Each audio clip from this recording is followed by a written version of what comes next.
வணக்கம், நான் உங்கள் அப்ஜித். எங்கள் ஊர் பக்கம் ஒரு சொலவடை சொல்லுவாங்க, யோகியை வரையான் செம்ப தூக்கி உள்ள வைங்க அப்படின்னு.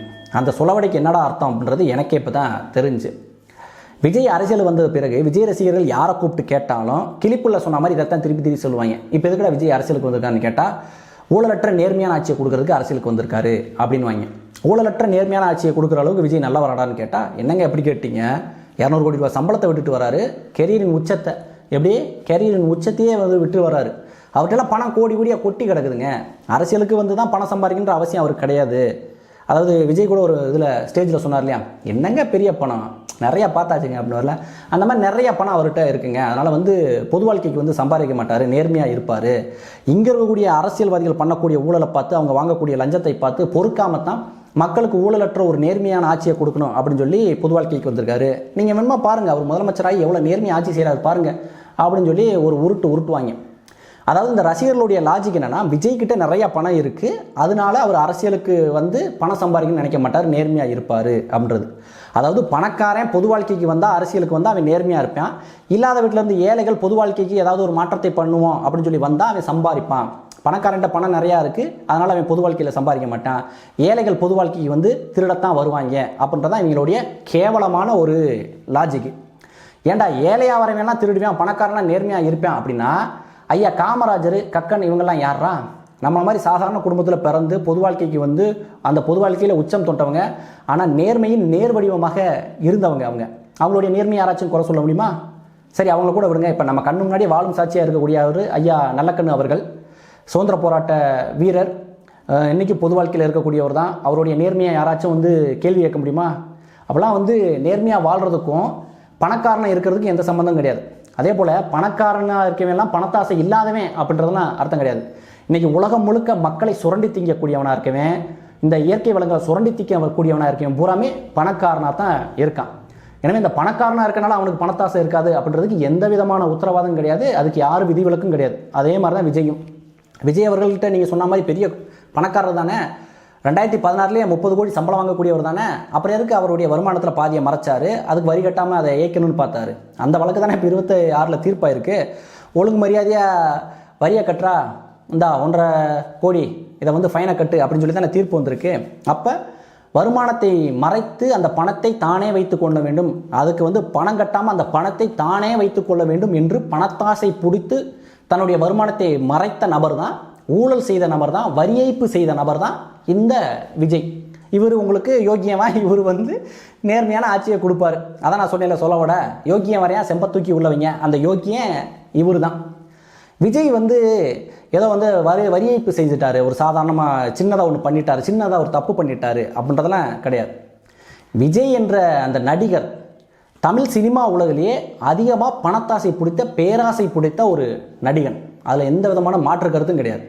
ஏன்னா இன்றைக்கி சின்ன நடிகர்கள் கூட, நீங்கள் சிவகார்த்தினா இருக்கட்டும் அல்லது விஜய் சேதுபதி போன்றவங்கெல்லாம் கூட தொடக்க காலகட்டத்திலேயே சின்ன படங்களுக்கு ப்ரொடியூசராக இருந்திருக்காங்க. அவங்க சினிமா துறையில் சம்பாதிச்சிருக்காங்க, மீண்டும் சினிமா துறையிலே அதை முதலீடு பண்ணியிருக்காங்க, சிலருக்கு வேலை வாய்ப்பை ஏற்படுத்தி கொடுத்துருக்காங்க. ஆனால் விஜய் அவர்கள் எத்தனை ஆண்டுகள் சினிமா துறையில் இருக்கவர், எத்தனை கோடிகளை சம்பாரிச்சிருக்காரு? இது வரைக்கும் ஏதாவது ஒரு படத்துக்கு ப்ரொடியூசராக இருப்பாரா? அந்த துறையிலிருந்து தானே கோடிகளை சம்பாரிச்சுக்கிட்டு இருக்காரு. நீங்களே சொல்கிறீங்களா 200 கோடி ரூபா சம்பளத்தை விட்டு வரேன்னு. 200 கோடி ரூபா வரைக்கும் சம்பளம் அந்த துறை தானே அவருக்கு கொடுக்குது. திருப்பி அந்த துறைக்கு அவர் என்ன பண்ணியிருக்காரு? அந்த துறை சார்ந்தவங்களுக்கு எத்தனை பேருக்கு வேலை வாய்ப்பை ஏற்படுத்தி கொடுக்குறாரு? அவர் ஒரு சின்ன படங்கள், பெரிய படங்களுக்கு கூட, பெரிய பட்ஜெட் கூட நீங்கள் எடுக்க வேணாம். சின்ன பட்ஜெட்டில் இருக்கக்கூடிய படங்களுக்கு நீங்கள் வாய்ப்பு கொடுத்தீங்கன்னா ஒரு புதிய ஒரு இயக்குனர் உருவாகுவார், புதிய ஒரு கதாநாயகன் உருவாகணும், அதில் ஒரு 100 குடும்பத்துக்கு வேலை வாய்ப்பு கிடைக்கும். அந்த மாதிரி எதுவுமே பண்ணலை. ஏன்னா நீங்கள் ஒரு படத்துக்கு ப்ரொடியூசராக இருக்கீங்கன்னா அதில் நிறைய ரிஸ்க் இருக்குது. அந்த படம் ஓடலாம், ஓடி உங்களுக்கு வருமானம் வரலாம், அல்லது ஓடாமலே போயிடலாம், உங்களுக்கு நஷ்டமும் ஆகலாம். எனவே அந்த ரிஸ்க்கு, அந்த சின்ன ரிஸ்க்கை கூட நான் எடுக்க மாட்டேன். நான் நீட்டாக படத்தில் நடிப்பேன், வருமானம் மட்டும் எனக்கு வரணும், அந்த நான் நடித்த படம் ஓடுதோ ஓடலையோ எனக்கு 200 கோடி ரூபா சம்பளம் வந்துடும் அப்படின்னு சொல்லி சுயநலமாக பணம் சம்பாதிக்கின்ற வெறியில் இருந்த மனிதர் தான் இந்த விஜய் அவர்கள்.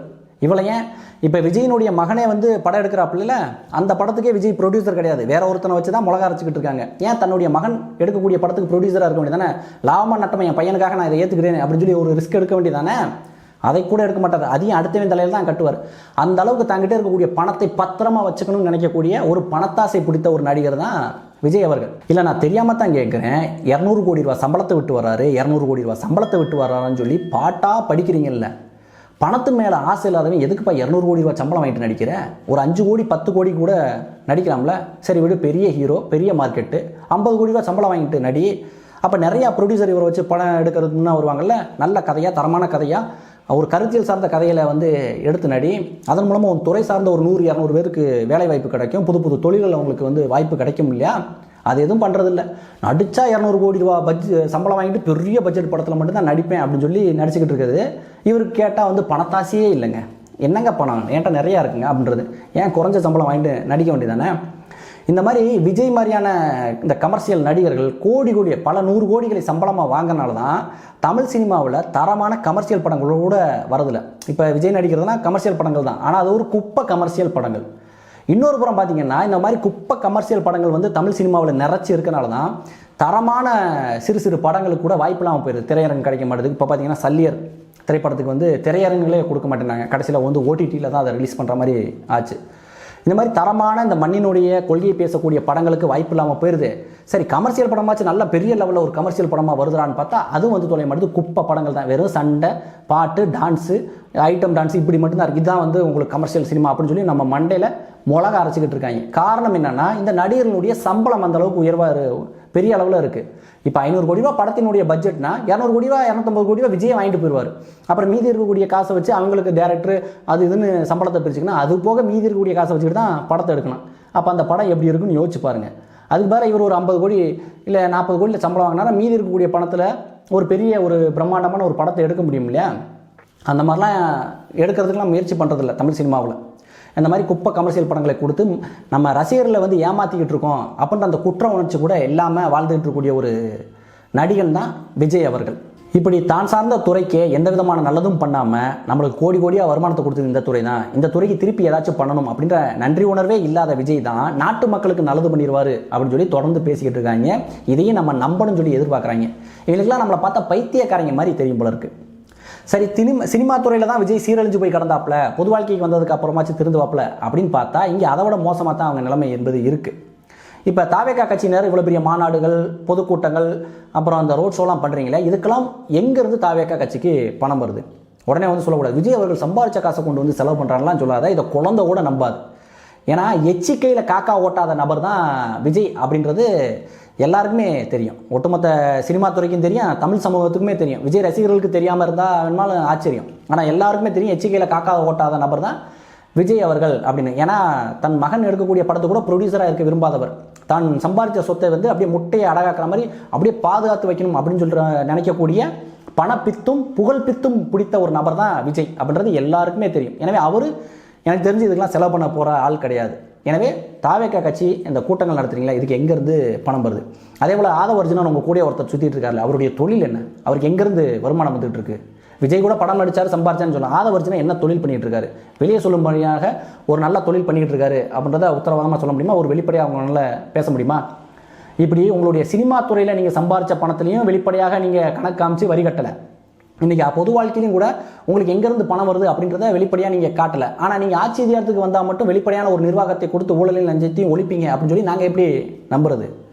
உதாரணத்துக்கு பார்த்தீங்கன்னா, நாம் தமிழர் கட்சியினர் திரள்நிதி வாங்குறாங்க, சமூக வலைதளங்களிலே பதிவு போட்டுருவாங்க, இந்த கூட்டத்துக்கு இவ்வளோ பட்ஜெட்டுங்க, இந்த QR கோடு இதில் ஸ்கேன் பண்ணி நீங்கள் உங்கள் பணத்தை அனுப்புங்க அப்படின்னு சொல்லுவாங்க. அதே மாதிரி அப்பப்போ வெளியிடுவாங்க, இவ்வளோ பணம் வந்துருச்சுங்க, இன்னும் இவ்வளோ பணம் தேவை அப்படின்றது வெளியிடுவாங்க. யார் யார் பணம் கொடுத்துருக்காங்க, எந்தெந்த அக்கௌண்ட்லேருந்து பணம் வந்திருக்குன்றதையும் அவங்க வந்து வெளிப்படையாக வந்து காமிச்சிருவாங்க. எனவே அங்கே ஒரு வெளிப்படையான நிர்வாகம் இருக்குது. அதாவது நிதி சார்ந்து ஒரு வெளிப்படையான நிர்வாகத்தை நாம் தமிழர் கட்சியினர் வச்சுருக்காங்க. உங்கள் கட்சியில் அந்த மாதிரி வெளிப்படையான ஒரு நிர்வாகம் இருக்கா?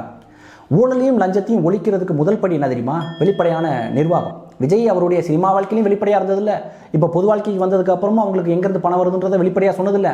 ஆனால் இவர் ஆட்சி அதிகாரத்துக்கு வந்ததுக்கு அப்புறம் மட்டும் வெளிப்படையான ஒரு நிர்வாகத்தை நடத்திடுவார் அப்படின்றதுக்கு என்ன உத்தரவாதம் இருக்குது? இதை எப்படி நாங்கள் நம்பணும்? எனவே தமிழக மக்கள் வரக்கூடிய தேர்தலில் இந்த தற்குறிகளுக்கு, இந்த தாவேகா கட்சியினருக்கு, விஜய்க்கு ஒரு தகுந்த பாடம் புகட்ட வேண்டும் அப்படின்றதான் என்னுடைய வேண்டுகோள்.